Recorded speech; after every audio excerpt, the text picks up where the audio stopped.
Hey everybody, it's Tony here from Tony'sHealthTips.org, and I'm back at the grocery store with another episode of Buy This, Not That. And today I want to take a look at hot chocolates. Hot chocolates are kind of like a comfort food this time of year, especially for people living in the north and in colder climates.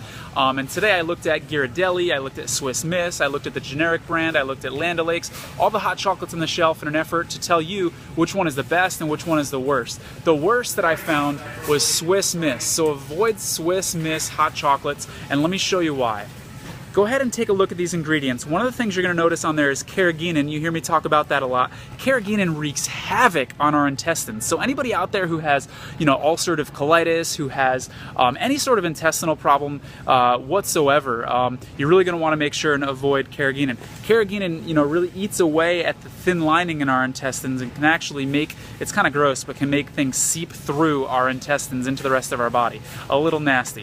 What else do we have on here? Take a look at the ingredients. We're going to notice a lot of sugar. In fact, the first two ingredients are sugar and corn syrup, so of course that's concerning as well. But what's that very next ingredient? We've got partially hydrogenated coconut oils. So we've got a sugar, okay, which sugars make us fat. Sugars are also not good for diabetic folks.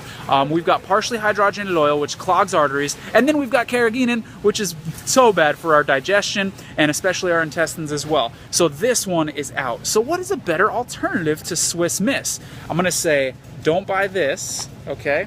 Instead, buy this. We've actually got the organic version of hot chocolate here. When you go ahead and take a look at the ingredients, first of all, where are they here? First of all, you're going to notice the letters are a little bit bigger because there's less ingredients.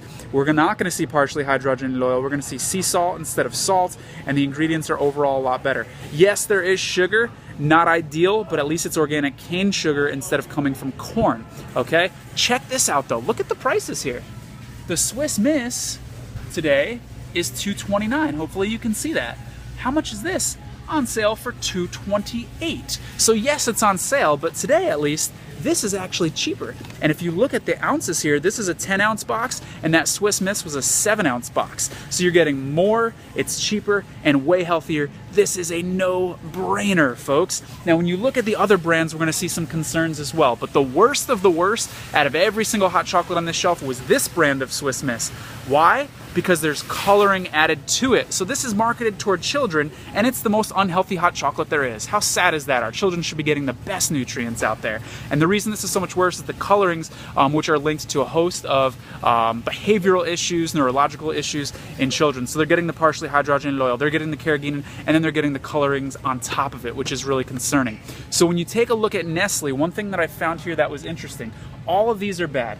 We've got the mint version, the milk chocolate version, the mini marshmallow version, and then the rich chocolate version. All three of those are bad, but if you're looking to reduce your risk, this version at least doesn't have the partially hydrogenated oil. So read the ingredients, look on the labels for those things, avoid partially hydrogenated oil and hot cocoa, and let me tell you folks, hot chocolate can be, if you make it at home, and hit me up for a recipe if you're interested, can be a super food drink if you make it with raw organic cacao. And I think it tastes better anyways. So if you're out there shopping for hot chocolate, be very skeptical, read labels. Take care, everybody.